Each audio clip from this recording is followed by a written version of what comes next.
beaucoup cette horloge. Elle est magnifique. Le temps passe.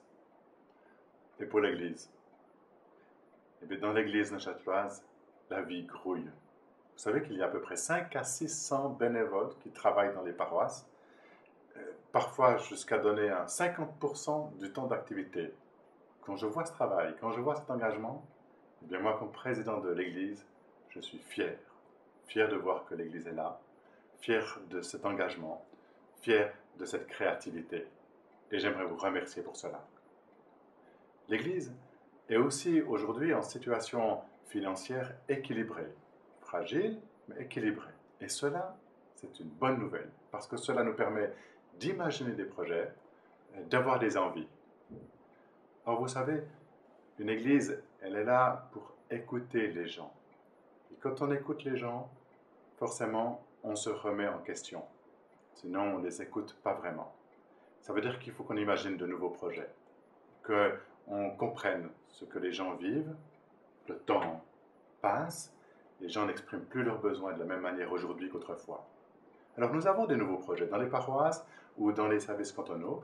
Aujourd'hui, par exemple, nous avons réalisé un projet pour accompagner des personnes qui vivent un deuil et les accompagner sur un long terme, à travers des différentes étapes du deuil. Nous avons un autre projet par rapport à l'ouverture d'un centre de requérants d'asile, un centre de la Confédération, au Val-de-Rue. Nous intervenons déjà très rapidement dans un service d'aumônerie, c'est-à-dire pour accompagner les personnes dans leurs questions fondamentales, leurs questions de vie, la dimension spirituelle de leur questionnement. Et nous sommes présents auprès de ces personnes. Nous avons d'autres projets, et les paroisses ont des projets. Mais vous savez que pour réaliser ces projets, il est important que nous soyons toutes les personnes qui sont engagées, que ce soit sur le terrain, que ce soit pour apporter des idées, que ce soit pour contribuer financièrement. Nous avons besoin d'une forte cohérence autour de ces projets. C'est pour ça que nous avons envie de vous les présenter. C'est pour ça aussi que nous avons envie très clairement de vous dire nos besoins financiers pour réaliser ces projets.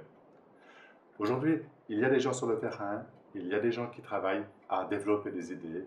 Beaucoup de paroissiens, de pasteurs réalisent des projets et imaginent des manières nouvelles pour aller écouter les gens. Nous avons besoin de votre soutien financier. Soutenir nos projets, soutenir l'Église, soutenir l'ensemble des personnes qui sont déjà engagées dans ces projets. C'est une manière aussi pour vous de partager la fierté dont je suis témoin aujourd'hui.